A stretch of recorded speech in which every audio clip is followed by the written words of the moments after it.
Bonjour. Rapidement aujourd'hui, une petite remarque sur le rang d'une matrice de Gram. Alors, on va partir d'une famille de M vecteurs de Rn. Attention, il y a M vecteurs, mais dans Rn, voilà. Rn est muni de sa structure d'espace vectoriel euclidien naturel pour la norme standard. Ici, on appelle la matrice de Gram de la famille G de x1 jusqu'à xm. C'est la matrice dont les coordonnées ij, c'est simplement le produit scalaire de xi par xj, d'accord, des deux vecteurs xi et xj de Rn. Voilà. Je vais appeler par la suite Cj la colonne, juste la jème colonne de cette matrice, c'est-à-dire xi, xj, quand i parcourt les éléments de 1 à n. Donc, le théorème. Avec les hypothèses précédentes, donc ici, si on a une famille libre, donc là, X, c'est cette famille-là, si elle est libre, dans ce cas-là, on a que cette matrice est de rang M, c'est-à-dire de rang maximal. Je vous rappelle que cette matrice-là est une matrice carrée, de taille M. C'est ça qui est important, elle est de taille M. Donc de rang M, ça veut dire qu'elle est inversible. Si elle est liée, alors elle est de rang strictement inférieur à M. Voilà. Le corollaire va encore plus loin, c'est-à-dire que son rang, c'est exactement le rang de la famille de vecteurs dont on était parti. Alors, allons-y, la preuve du théorème 1. On appelle F dans la suite le sous-espace engendré par la famille.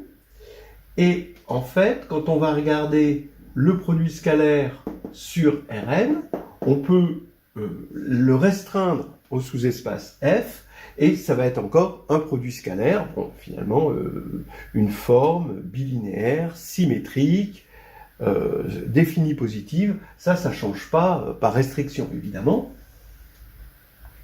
Et par définition de la matrice d'une forme bilinéaire dans une base, ceci, c'est d'abord évidemment x, ça va être une base de f, puisque c'est libre et générateur évidemment de f. Eh bien, si on regarde la matrice de ce produit scalaire restreint dans la base x, eh bien, on tombe évidemment sur cette matrice-là. Donc ça veut dire que cette matrice de Gram, c'est la matrice, dans ce cas-là, d'un produit scalaire dans une base. Mais le déterminant d'un produit scalaire, c'est le déterminant finalement d'une forme non dégénérée, donc c'est différent de 0. Ce qui fait que le déterminant de G est non nul. Donc ça, c'est à cause des formes non dégénérées, mais vous remarquerez, c'est assez fin, si vous voulez, c'est que ce produit scalaire, étant donné qu'il est défini positif, c'est un produit scalaire, quand il se restreint, c'est encore défini positif, donc c'est encore non dégénéré. Les formes bilinéaires en général, sur R, celles qui ont une signature PQ, elles peuvent être non dégénérées et se restreindre en une forme bilinéaire symétrique, mais dégénérée. Donc là, c'est vraiment typique des problèmes de produits scalaires. Bien, soit dit en passant. Donc le déterminant de G est différent de 0, et la raison profonde, c'est que quand on a un produit scalaire, eh bien, il se restreint en un produit scalaire, et donc il reste non dégénéré. Bien, j'arrête d'insister là-dessus, et maintenant on part du 2. Si on a une relation de liaison, maintenant, ici, il faut montrer que le rang dégénère, eh bien, on peut toujours supposer que quitte à permuter les vecteurs, que xm s'écrit en fonction des xj. Le fait d'avoir une relation de liaison, ça veut dire qu'il y a un coefficient non nul. Donc, quitte à permuter, on peut supposer que c'est le coefficient en xm et divisé ensuite, puisqu'il est non nul. Voilà. Et donc, on va avoir une somme de j égale 1 à m-1, cette fois-ci, de lambda j xj. Voilà comment je peux réduire ma relation de liaison. Et maintenant, quand je vais écrire xi, je vais passer par le produit scalaire xi2 des deux côtés. je tombe sur le fait que la colonne CM, c'est justement, par linéarité à droite, la combinaison linéaire somme des lambda J, CJ. Donc ça veut dire que maintenant, le fait d'avoir eu une relation liaison ici, on va avoir une relation liaison ici. Et donc, comme on a une relation liaison entre les colonnes, le déterminant de G est égal à 0, ce qui veut dire que le rang est strictement inférieur à M. Voilà.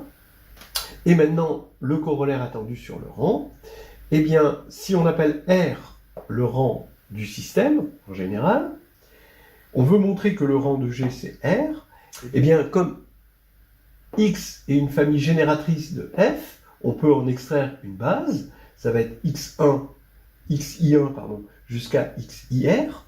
Bon, ça va être donc une base de F. Maintenant, regardons G de XI1, XIR, qui est défini exactement comme ça, mais avec une sous-famille. Ça va être maintenant une matrice de taille R, une matrice carrée de taille R. Mais on peut remarquer que ceci est un mineur non nul de la grande matrice, qui correspond aux colonnes indexées par I1 jusqu'à IR et aux lignes indexées par I1 jusqu'à IR. On peut même dire que c'est un mineur diagonal. Et qui est non nul. Pourquoi il est non nul? D'après la partie 1 du théorème, parce qu'on est parti sur une famille libre. Donc on a un mineur non nul. Voilà. Qui est de taille R. Alors si on a un mineur non nul qui est de taille R, on sait déjà que G est de rang supérieur ou égal à R. Ça, c'est un théorème qui dit que le rang d'une matrice, c'est la taille maximale d'un mineur non nul. Bien. Maintenant, on va regarder un mineur de taille strictement supérieure à R. Mais oui, mais si on prend un mineur de taille strictement supérieure à R, on va regarder ses colonnes. De la même manière comme dans 2, le mineur, on va avoir une relation de liaison entre les colonnes, puisque la taille est trop grande, et donc on va avoir un mineur qui va être nul. Cette fois-ci, le mineur n'est pas forcément diagonal, d'accord, mais de la même manière qu'ici, on va avoir toujours une relation de liaison entre les colonnes, parce qu'il y a une relation de liaison forcément entre les vecteurs. Donc là, c'est nul. Donc maintenant, si on fait un bilan, tous les mineurs de taille strictement supérieure à R sont nuls. Il existe au moins un mineur de taille R non nul. C'est un mineur diagonal, c'est ce qu'on a vu. Bien, bon, on n'a pas besoin qu'il soit diagonal, mais il en existe un non nul. Donc le rang de G, c'est exactement R. Voilà.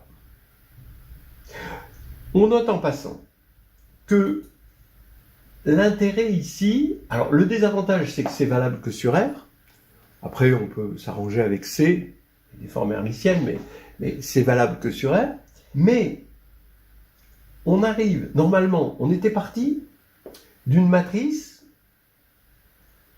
grand X, si on regarde les M vecteurs en colonne, tous ces vecteurs de Rn, donc j'ai une matrice à n lignes et à m colonnes. Si je voulais en connaître le rang, eh bien, j'aurais plusieurs calculs à faire. Vous voyez, c'est ça qui est embêtant. C'est que j'ai plein de calculs à faire. Parce qu'il faut que je regarde m parmi n. Imaginons que m soit inférieur ou égal à n. Bon.